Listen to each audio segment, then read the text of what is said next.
నమస్తే, welcome to I dream. నేను వలి. ప్రస్తుతం స్టూడియోలో ఉన్నారు అనలిస్ట్ మందిరి కృష్ణారెడ్డి గారు. మాట్లాడదాం. సార్ నమస్కారం. నమస్తే. సార్, ఈ మధ్యకాలంలో ముఖ్యంగా హైదరాబాద్లో నేపాలీ దొంగల ముఠా అనేది ఎక్కువైపోయింది సార్. గత వారం జూబ్లీహిల్స్ ప్రశాసన్ నగర్లో మాజీ ఐపీఎస్ అధికారి, రిటైర్డ్ ఐపీఎస్ వారి భార్యని చాలా దారుణంగా చంపేసి నగలతో ఉడాయించింది ఇంట్లో ఉన్న నేపాలీ పని మనిషి. సో తర్వాత మొన్న ఇక్కడ సికింద్రాబాద్ దగ్గర అక్కడ కూడా అది బ్యాంక్ ఆఫీసర్ అనుకుంటా, అతను కూడా రిటైర్డ్ అనుకుంటా, కట్టేసి ఇద్దరిని భార్యాభర్తలు ఇద్దరిని కట్టేసి మొత్తం ఉడాయించారు, మొత్తం మంది ఇచ్చేసి వెళ్ళిపోయారు. అంటే నేపాలీ దొంగల ముఠాగా ఆగడాలు గతంలో కూడా చాలా సందర్భాల్లో మనం చూసాం. ఇప్పుడు అందరికీ భయంగా అనిపిస్తుంది. పోలీసులు ఆల్రెడీ చెప్పారు, ఒక అలర్ట్ మెసేజ్ పంపించారు, మీ ఇళ్లలో ఎవరైనా నేపాలీ ముఠాలు ఉంటే వాళ్ళ డీటెయిల్స్ స్థానిక పోలీస్ స్టేషన్లో ఇవ్వండి, ఇది చెప్పారు. సో ఏం చెప్తారు సార్ ఈ నేపాలీ ముఠా గురించి? భారతదేశంలోకి నేపాలీస్ రావడం అనేది స్వాతంత్రానికి ముందు నుంచే ప్రారంభమైంది. కారణం ఏంటంటే నేపాలు భారతదేశం రెండు కూడా బార్డర్లో ఉన్న దేశాలు, సరిహద్దులు ఒకటే సరిహద్దును పంచుకుంటున్న దేశాలు. ప్రపంచంలో ఏదైనా ఒక దేశం హిందూ దేశంగా ప్రకటించబడిందంటే అది నేపాల్ దేశమే. మిగతా ఏ దేశం, భారతదేశంలో ఇవాళ 80% పైగా హిందువులు ఉన్నప్పటికీ ఇది హిందూ దేశం అని ప్రకటించలే. దీన్ని సెక్యులర్ కంట్రీగా కింద ప్రదర్శించడం జరిగింది. కానీ నేపాల్ మాత్రం ఖచ్చితంగా హిందూ దేశం అని ప్రకటించుకుంది. ఉన్న జనాభా చాలా తక్కువ, కానీ బార్డర్లో ఉన్నటువంటి దేశం కాబట్టి చలికాలంలో చూడండి, మీకు ఏ వీధిలో చూసినా కూడా మనకు గురకాలు కనపడతారు. వాళ్ళు నేపాలీస్ వచ్చేసేసి ఇక్కడ స్వెటర్లు అవన్నీ కూడా ప్రదర్శించుకొని అమ్మేసుకొని వెళ్ళిపోతారు. ఒకసారి చలి అయిపోగానే వాళ్ళు వెళ్ళిపోతుంటారు. అలా వచ్చి వెళ్ళే వాళ్ళు కొంతమంది ఉన్నారు. కానీ ఏమైందంటే కొంతమంది ఇక్కడ సెటిల్ అయిపోయినారు. ముఖ్యంగా గూర్ఖాలుగా వాళ్ళంత గట్టిగా, వాళ్ళంత ధైర్యంగా, వాళ్ళంత సాహసంగా మన భారతీయులు ఉండరు అన్నటువంటి ఒక అపవాదు, ఒక ఆలోచన మొదటి నుంచి మన వాళ్ళకు ఉంది. వాళ్ళు దేహదారుఢ్యం ఉంటుంది, చూడడానికి పొడుగు ఎక్కువ ఉంటారు. కాస్త అంటే దొంగలైన వాడో లేకపోతే ఎవరైనా తప్పు చేయాలనుకున్నవాడో వాళ్ళని చూస్తే మొట్టమొదటి భయపడతాడు అనేటువంటి ఒక భావన ప్రజలకు కూడా కలిగింది. సార్, అసలు గూర్ఖా వ్యవస్థ అనేది అసలు మన ఊళ్ళల్లో కూడా, పల్లెల్లో కూడా అసలు ఎట్లా విస్తరించింది సార్? ఎట్లా వచ్చారు వాళ్ళు? ఇప్పుడు నేపాలు భారతదేశం మనకు బార్డరు, దాదాపుగా కొన్ని 100 కిలోమీటర్ల బార్డర్ మనకు ఉంది. అదే ఇక నేపాలులో హిందీ మాట్లాడే వాళ్ళ సంఖ్య చాలా ఎక్కువ. మ్యాక్సిమం హిందీ మాట్లాడతారు అక్కడ. నేపాలీ భాష మాట్లాడతారు, హిందీ భాష, ప్రతి ఒక్కరు కూడా హిందీ వచ్చు. బార్డర్లో ఉన్నవన్నీ కూడా హిందీ మాట్లాడే భాషలో ఉండేది. అవును. కాబట్టి ఈజీగా బార్డర్ దాటడానికి. ఇంకోటి, మన దాకా అసలు ఏం అడిగేవాళ్ళు గారు. అంటే వాళ్ళు ఎక్స్చేంజ్ చేసుకుని మామూలుగా గేట్లు దాటుకొని వచ్చినట్టుగా ఉండేది. అంటే ఏముంది, ఈ ఊరికి పోయి వస్తాం, ఈ బజారుకి పోయి వస్తాం అన్నట్టుగా పోయేవాళ్ళు. ఎవరికి ఆధార్ కార్డు కానీ ఎలాంటి కానీ చూపించే ఆలోచన కూడా లేవు. ఇప్పుడు ఆధార్ కార్డు చూపించే నేపాల్కి మనకి ఏం అవసరం లేదా వీసాలు? ఇప్పుడు ఆధార్ కార్డు ఖచ్చితంగా అడుగుతున్నారు. వీసాలు పెద్దగా వీసాలు అనేవి ఏమీ లేవు మనకి. ఇప్పటిదాకా వీసా లేదు అక్కడ. పాస్పోర్టు అక్కడక్కడ కొన్ని చోట్ల పాస్పోర్ట్ అడిగే అవకాశం ఉంది, కానీ ఆధార్ కార్డు మీదనే ఎక్కువ మంది ఇప్పుడు కూడా అలో చేస్తున్నారు. పక్క ఊరికి వచ్చినట్టు వచ్చేస్తారు. రెండోది, నేపాల్ మనకన్నా కూడా కొంత ఆర్థికంగా చితికిపోయిన దేశం. అంటే చాలా చిన్న దేశం కింద లెక్క. మన రూపాయి అక్కడ మనకు వాల్యూ ఎక్కువ కాబట్టి ఎక్కువగా అక్కడ ముఖ్యంగా ఎంప్లాయ్మెంట్ లేదు. ఎంప్లాయ్మెంట్ లేకపోవడం వల్ల, తుఫాన్లు అవి వచ్చి బాగా దెబ్బతినడం వల్ల, ప్రభుత్వాలు విపరీతంగా మారిపోవడం వల్ల, రకరకాలైనటువంటి కారణాల చేత మైగ్రేషన్ చాలా ఎక్కువ ఉంటుంది. ముఖ్యంగా చలికాలం లోపల కొన్ని లక్షల మంది అక్కడి నుంచి వచ్చేసి భారతదేశం లోపల తమ యొక్క ఉత్పత్తులను అమ్ముకొని వెళ్ళిపోయేటువంటి సాంప్రదాయం ఇప్పటికే ఉంది. మనకేంత చలి ఉందంటే ఆ చలికాలంలో వాళ్ళకి విపరీతంగా ఎక్కువ ఉంటుంది, కానీ దానికి అలవాటు పడేటువంటి. ఎందుకంటే వాళ్ళు హిమాలయం పక్కనే ఉంటారు. హిమాలయాలు ఎక్కాలంటే మనం వాళ్ళ నేపాల్కి పోయే హిమాలయం ఎక్కాల్సి వస్తుంది. హిమాలయాలను ఆనుకొని ఉంటారు కాబట్టి వాళ్ళకి ఎప్పుడు దాదాపు సంవత్సరం లోపల దాదాపు ఒక 300 రోజులు 250 రోజులు దాదాపుగా వాళ్ళు చల్లునే బతకాల్సిన పరిస్థితి పడుతుంది. ఉన్నప్పుడు అక్కడ కూడా ఇంకా చలి ఎక్కువ ఉంటుంది. దానికి అలవాటు పడ్డారు వాళ్ళు. అలవాటు పడడానికి కావాల్సినటువంటి ఆ స్వెటర్లు అల్లడం వాటిల్లో వాడికి అది గృహ పరిశ్రమలాగా తయారైపోయింది. ఇంట్లో కూర్చొని వాళ్ళు పనులు చేసుకుంటూనే ఆ పని చేస్తూ ఉంటారు. అట్లాగా అలవాటు అయిపోయిన పరిస్థితి. అట్లా వచ్చిన వాళ్ళు గూర్ఖాలుగా ఎట్లా సెటిల్ అయ్యారు? అంటే రాత్రులు తిరగాలి. ఇక్కడే కాదు, మన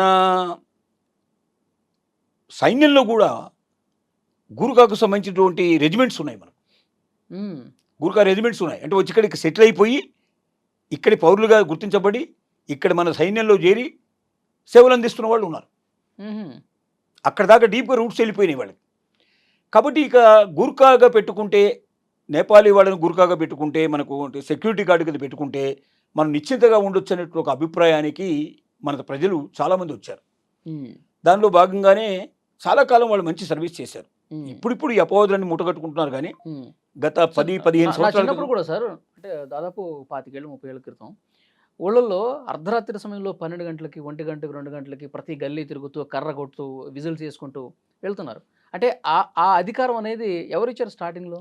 లేదు, అది అధికారం ఇవ్వకుండా సాధ్యం కాదు. ఉమ్, ఊరి గ్రామ పంచాయతీ వాళ్ళని ఎట్లాగా అపాయింట్ చేసుకొని వాళ్ళని ఆ రకంగా మొత్తం టోటల్గా సెక్యూరిటీ చూడమని చెప్పి వాళ్ళు పంపిస్తుంటారు. అలాగే కాలనీస్ ఉంటే కాలనీస్ వాళ్ళంతా కూడా వాళ్ళకి కాలనీ అసోసియేషన్ వాళ్ళు వాళ్ళని అపాయింట్ చేస్తారు. ఓకే, నెలకింతనిచ్చి. నెలకంతా చేస్తారు. అలా చేసేటువంటి పద్ధతి సిస్టమ్స్ ఉన్నాయి.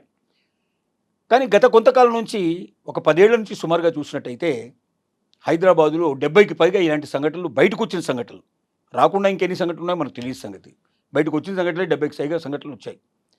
వీటిలో కోట్ల రూపాయలు దొంగతనం చేసి వెళ్ళినవి ఉన్నాయి, బంగారం విపరీతంగా దోచుకెళ్ళినవి ఉన్నాయి, మర్డర్స్ చేసినవి ఉన్నాయి. మానవంగాలు మాత్రం వాళ్ళు చేసిన కేసులు చాలా తక్కువ. వాళ్ళు ఎక్కువ మర్డర్స్ చేసిన వాళ్ళే, అంటే వాళ్ళకి కావాల్సిన డబ్బు కావాలి తీసుకొని పోయేటువంటి పరిస్థితుల్లో ఎక్కువ భాగం చేశారు ఈ పని. అప్పట్లో లాగా ఇప్పుడు ఎందుకు లేరు సార్? ఎందుకు వాళ్ళ మైండ్ మారిపోయిందంటారు? బహుశా మనలో అంటే మన రోజు రోజుకి దిగజారిపోతున్న విలువలు కూడా దానికి కారణం కావచ్చు. మన ఇండియన్స్లో కూడా మరి దిగజారుడుతనం పెరిగిపోయింది. ఒకప్పుడు ఉన్నట్టుగా ఇవాళ ఉందా, నీతి నిజాయితీ ఉన్నాయా అని, వాల్యూస్ ఉన్నాయని ఒక లెక్కేసుకుంటే ఎవరి దగ్గర ఆ వాల్యూస్ కనపడవు. ఒక 20 ఏళ్ళు 25 ఏళ్ల క్రితం నిజాయితీ శాతం ఎక్కువ ఉండేది. ఇవాళ నిజాయితీ శాతం తగ్గిపోయింది. అవకాశం దొరికితే ప్రతి ఒక్కరు ఇతరుని దోచుకోవడానికి ప్రయత్నం చేసే వ్యక్తిలాగా మారిపోయే పరిస్థితి ఏర్పడింది. ఉండొచ్చు ఒక 5% 10% వీటన్నిటికీ అతీతంగా ఉండే గొప్పవాళ్ళు ఉండే మంచివాళ్ళు ఉంటే అవకాశం ఉంది. కానీ 90% ఆఫ్ ది పీపుల్ దిగజారిపోయినారు. వాల్యూస్ తగ్గిపోయినాయి ఎంతో కొంత. అంటే లెవెల్ డిఫరెన్స్గా ఉండొచ్చు. ఒకటి 2% యజమానుల్లో కూడా ఆ నీతి నిజాయితీ లేదంట. లేదు. కాబట్టి ఏంటంటే వాళ్ళలో కూడా వీడన్ని తప్పుడు పనులు చేస్తున్నాడు. ఇప్పుడు ఇంట్లో ఉండేవాడికి మొత్తం అర్థమవుతుంటుంది, సంగతి అంతా అర్థమవుతుంటుంది. చెప్పే సంభాషణలన్నీ తెలుస్తూ ఉంటాయి. ఎవరు వస్తున్నారు, ఎవరు వెళ్తున్నారు, ఎలాంటి డబ్బు వస్తుంది, ఎలాంటి బంగారం వస్తుంది, ఏం సంగతి, ఇవన్నీ వాళ్ళకి తెలియకుండా ఏం జరగవు కదా. అంటే కొంతవరకైనా తెలిసే అవకాశం ఉంటుంది. 100% కాకపోయినా 24/7 వాళ్ళ ఇంట్లోనే ఉంటారు కాబట్టి ఎంతో కొంత వాళ్ళకి తెలిసే అవకాశాలు ఉంటాయి. అయితే ఇంకోటి ఏమైందంటే గూర్ఖాలుగా పెట్టుకోవడమే కాకుండా గూర్ఖాల భార్యల్ని, గూర్ఖా కుటుంబ సభ్యుల్ని ఇంట్లో పని మనుషులుగా పెట్టుకోవడం కూడా మొదలైంది. అక్కడ ప్రారంభమైంది ఈ ప్రాబ్లం. గూర్ఖాలుగా మాత్రం ఉండి ఇంటి బయట ఉన్నంత కాలం సమస్యలు పెద్దగా రాలా. ఇంట్లోకి వీళ్ళని చేర్చిన తర్వాత సమస్యలు ప్రారంభమయ్యాయి. అంటే గూర్ఖా ఫ్యామిలీ వచ్చింది, వాళ్ళు ఉండడానికి ఒక రూమ్ ఇవ్వాలి. రూమ్ ఇచ్చినప్పుడు దాని భార్య ఉంది, చెల్లెలు ఉంది, లేకపోతే పిల్లలు ఉన్నారు. వాళ్ళు ఫ్రీగా ఉండడం ఎందుకు, వాళ్ళని మనం ఉపయోగించుకోవచ్చు కదా. ఎవరినో తీసుకొచ్చి బయట నుంచి తీసుకొచ్చి వంట మనిషిగానో లేకపోతే పని మనిషిగానో పెట్టుకునే దానికన్నా గూర్ఖా ఫ్యామిలీని పెట్టుకుంటే ఒక రూమ్ ఇచ్చేసేస్తే అన్ని పనులు అయిపోతాయి కదా అనే ఉద్దేశంతో చేయడం మొదలుపెట్టారు. ముఖ్యంగా Jubilee hills, Banjara hills, financial district ఇట్లాంటి వాటిలో బాగా డబ్బున్నటువంటి వాళ్ళ విషయంలో ఏంటంటే పెద్ద బిల్డింగ్స్ ఉంటాయి. అక్కడ అసలు బయటి వాడికి అందులో ఏం జరుగుతుందో ఎవరికి తెలియదు. పక్కింటి వాడికి అసలు ఆ విషయంలో ఏమి తెలిసే అవకాశాలే ఉండవు. అంత విశాలమైనటువంటి బిల్డింగ్స్ అవి. సో వీళ్ళని అక్కడ ఊరికి వెళ్ళినప్పుడు ఇట్లాంటి సంఘటనలు ఎక్కువ జరుగుతున్నాయి. ముఖ్యమైన వ్యక్తులు ఊరికి వెళ్ళిపోయినప్పుడు ఇంట్లో ఒకరో ఇద్దరో లేడీస్ ఉంటాం, లేదా ఓల్డ్ ఏజ్ పీపుల్ ఉంటాం. ఇలాంటి వాళ్ళని ఆసరాగా చేసుకొని వాళ్ళు చంపిన సంఘటనలు తక్కువ. వాస్తవంగా ఎక్కువ భాగం ఏం చేస్తారంటే కాళ్ళు చేతులు కట్టేయడం, వాళ్ళని మత్తుమంది ఇచ్చేయడం లాంటివి చేసి ఇలా చేస్తున్నాయి. ఇవి గ్రూపులో ఏర్పడ్డాయి. ఒక 25 గ్రూపుల దాకా ఏర్పడి, ఈ గ్రూపులలో ఎవడో ఉంటాడు, గ్రూప్ నాయకుడు ఎవడో ఉంటాడు. వాడు ఏం చేస్తాడంటే ఎవరిళ్ళల్లో ఎవరు పనిచేస్తున్నారో తెలుసుకొని వాళ్ళకి ఇంటి ఇచ్చి ఆ ఇంటి కుటుంబ రహస్యాలన్నీ తెలుసుకొని దాని ప్రకారంగా ఒక డేట్ ఫిక్స్ చేసుకొని ఎప్పుడు ఊరికి వెళ్తున్నారా, ఎవరు వెళ్తారా, ఏం సంగతి అని చూసుకొని అసలైన మనుషులు ఎవరైతే ముఖ్యపత్రులు ఉన్నారో వాళ్ళు ముఖ్యమైన మనుషులు బయట ఉన్నప్పుడు చూసుకొని వాళ్ళు ఈ పనులు చేయడానికి సిద్ధపడుతున్నారు. ఇది జరుగుతూ ఉంది. కాబట్టి ఇప్పుడు ఏంటంటే ఒక నేపాలీలనే కాదు, పని మనుషుల వల్ల ఇళ్లలో పనిచేసేటువంటి పని మనుషులు, ముఖ్యంగా వాచ్మ్యాన్లు, ఇలాంటి వాళ్ళు చేసిన దురాఘాతాలు చాలా కనబడుతున్నాయి. వీళ్ళని తీసుకునేటప్పుడే చాలా జాగ్రత్తలు తీసుకోవాలని పోలీసు కూడా చెప్తోంది. ఒకటి వాళ్ళ ఆధార్ కార్డు, తర్వాత వాళ్ళు అసలు ఇంతకుముందు ఎక్కడ పనిచేశారు, గతంలో వాళ్ళ చరిత్ర ఏమిటి, అది ఫోన్ చేసి మాట్లాడితే మనకు తెలుస్తుంది కదా సంగతి. పలానా వాడి దగ్గర పనిచేసి వచ్చారంటే వాడికి ఆ ఊరిలో ఇప్పుడు ఇంతమంది ఉంటారు, ఒక అపార్ట్మెంట్లో కానీ లేకపోతే ఒక కాలనీలో కానీ కనీసం కొన్ని వందల మంది ఉంటారు. కాబట్టి వాళ్ళకి ఆ ఊరితో సంబంధం ఉన్న వాళ్ళు ఒకళ్ళు ఇద్దరు ఎవరైనా ఉండే అవకాశాలు ఉంటాయి. ఆ ఊరిలో ఫోన్ చేసి వాడికి తెలిసిన వాళ్ళకి ఫోన్ చేసేసి ఇట్లా ఉండేవాళ్ళ పలానా వాడి ఇంట్లో ఉన్నాడా పలానా దగ్గర ఉన్నాడా వాడు మంచివాడినా కాదని తెలుసుకుంటే వీళ్ళ గత చరిత్ర బయటపడే అవకాశాలు ఉంటాయి. తర్వాత అసలు ఎక్కువ ఏం అడగరు మన వాళ్ళు. ఎవరన్నా వస్తే రాగానే ఉంటానంటే మంచిది, ఏ ఊరు ఏం సంగతిని అడుగుతారు, వెంటనే రూమ్ ఇచ్చేసేసి పని మొదలుపెట్టి ఇచ్చేస్తారు. అంటే ఎందుకంటే అప్పటికే ఒకటి వారం 10 రోజులు ఎవడో వెళ్ళిపోయి ఉంటాడు, వాడు కొత్తవాడు దొరకడు పరిస్థితి. సో దొరికిన వాడు చాలా సంతోషం అనేట్లో పెట్టుకుంటారు. ఇలా పెట్టేట అవకాశాలు ఉన్నాయి. కాబట్టి ప్రతి ఒక్క కొత్త వ్యక్తిని తీసుకున్నప్పుడు ముఖ్యంగా నేపాలీసే కాదు, ఇంట్లో పని మనుషులు తీసుకున్న వాళ్ళని కానీ, లేక ఎవరైనా సెక్యూరిటీ గార్డులుగా తీసుకున్న వాళ్ళని కానీ, ఆ కాలనీకి కానీ లేకపోతే ఆ అపార్ట్మెంట్కి కానీ ప్రత్యేకంగా అతని యొక్క గతం ఏమిటో తెలుసుకునే ప్రయత్నం చేయాలి. లేదా పోలీస్ స్టేషన్కి వెళ్ళి వీడిని మేము తీసుకుంటున్నాం, తీసుకోవడం కరెక్టేనా కాదా మీరు చెక్ చేసి చెప్పండి అంటే వాళ్ళు మొత్తం వాళ్ళ పద్ధతిలో వాళ్ళు మొత్తం వివరాలన్నీ తెలుసుకునే ప్రయత్నం చేస్తారు, మనకి ఇన్ఫర్మేషన్ ఇచ్చే ప్రయత్నం చేస్తారు. రెండోది ప్రతి పోలీసులు ఇప్పుడే కాదు ఎప్పటి నుంచో చెప్తున్నారు, పోలీస్ స్టేషన్లో మాకు ఇన్ఫర్మేషన్ ఇవ్వండి, మీ దగ్గర ఎవరెవరు సెక్యూరిటీ గార్డులు ఉన్నారో వాళ్ళ విషయాలు ఇవ్వండి. ఇప్పుడు ఏమంటున్నారు, గుర్కాలు అయితే ఇంకా ప్రత్యేకంగా మాకు వెంటనే చెప్పండి అని చెప్పి అడుగుతున్నారు. గురుకాలు కానీ ఇతరుల గురించి కానీ ఇన్ఫర్మేషన్ ఇవ్వడం ఒకటి. రెండోది ఇళ్లలోంచి ఎప్పుడైనా సరే ఇంటికి తాళం వేసి బయటికి వెళ్ళాలనుకున్నప్పుడు కానీ, ఇంట్లో ముఖ్యమైన వ్యక్తులు బయటికి వెళ్ళేటప్పుడు కానీ పోలీస్ స్టేషన్లో ఇన్ఫర్మేషన్ ఇవ్వమంటారు. ఎందుకంటే సీనియర్ సిటిజన్స్ ప్రొటెక్షన్ యాక్ట్ అని ఒకటి ఉంది.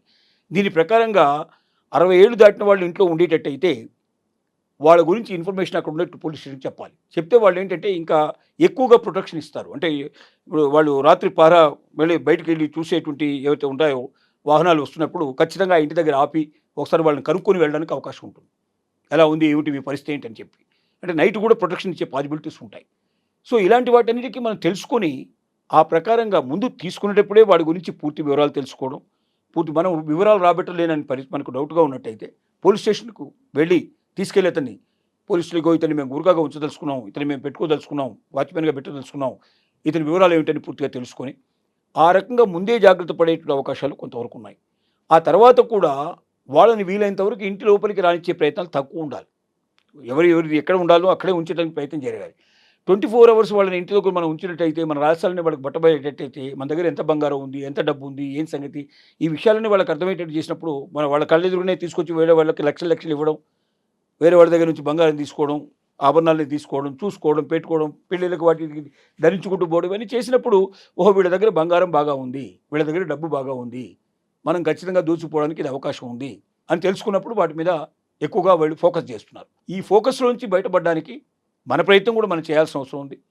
అలాగే పోలీసు కూడా ఏంటంటే ప్రతి ఇంటికి ఇన్ఫర్మేషన్ తీసుకోవడానికి ప్రయత్నం చేయడంలో కూడా తప్పులేదు. ఎవరున్నారు ఆ ఇంటి లోపల, గుర్కాలు ఉన్నారా, నేపాలీస్ ఉన్నారా, నేపాలీస్ ఉంటే ఎంతకాలం నుంచి ఉంటున్నారు, వాళ్ళ ప్రవర్తన సరిగ్గా ఉందా లేదా, ఇలాంటివన్నీ కూడా చాలా జాగ్రత్తగా తెలుసుకోవడానికి కూడా అవకాశం ఉంటుంది. సో ఏదేమైనప్పటికీ ఇటు ప్రభుత్వం అటు ప్రజలు ఇద్దరు కూడా గట్టిగా నిర్ణయం తీసుకొని తగినటువంటి జాగ్రత్తలు తీసుకొని ఈ సమస్య మరొకసారి రాకుండా జాగ్రత్త పడకపోతే భవిష్యత్తు లోపల ఇవి ఇంకా ఎక్కువ జరుగుతాయి. వీళ్ళని చూసి ఒకరిని చూసి ఒకరు నేర్చుకోవడానికి ప్రయత్నం చేస్తున్నారు. అప్పటిదాకా ఆలోచన లేనివాడు కూడా కొత్త ఆలోచనలు వస్తున్నాయి. ఈ పరిస్థితి దారుణంగా తయారయ్యే అవకాశం ఉంది. ఒక లెక్క ప్రకారంగా హైదరాబాద్ నగరంలోనే టోటల్గా సుమారుగా ఒక 50,000 మందికి పైగా నేపాలీస్ ఉన్నట్టుగా వర్తమానం వస్తుంది. ఓకే. ఆ లిస్ట్ అంతా బయటికి తీయాలి, వాళ్ళ అడ్రస్ తీయాలి. మరి ఇది ఎంక్వైరీ ఇప్పుడు ఎందుకంటే 70 సంఘటనల పైన జరిగినట్టుగా అధికారికంగానే తెలుస్తుంది కాబట్టి ఇంత మొత్తంలో జరిగినప్పుడు ఒకసారి మొత్తం లిస్ట్ తీసి వాళ్ళు ఎక్కడున్నారు, ఏం పని చేస్తున్నారు, ఏం సంగతి, వాళ్ళలో ఇంతకుముందు క్రిమినల్ బ్యాక్గ్రౌండ్ ఉన్నవాళ్ళు ఎవరు అని చూసి పట్టుకోవడం మొదలు పెడితే భయపడి అలాంటి వాళ్ళు ఎవరున్నారు వెళ్ళిపోయే అవకాశం ఉంటుంది. మిగతా వాళ్ళన్నా కాస్త జాగ్రత్తగా పనిచేసుకునే అవకాశాలు కూడా ఉంటాయని మనం యా. సలహా థ్యాంక్ యూ ఇస్తాం. సార్.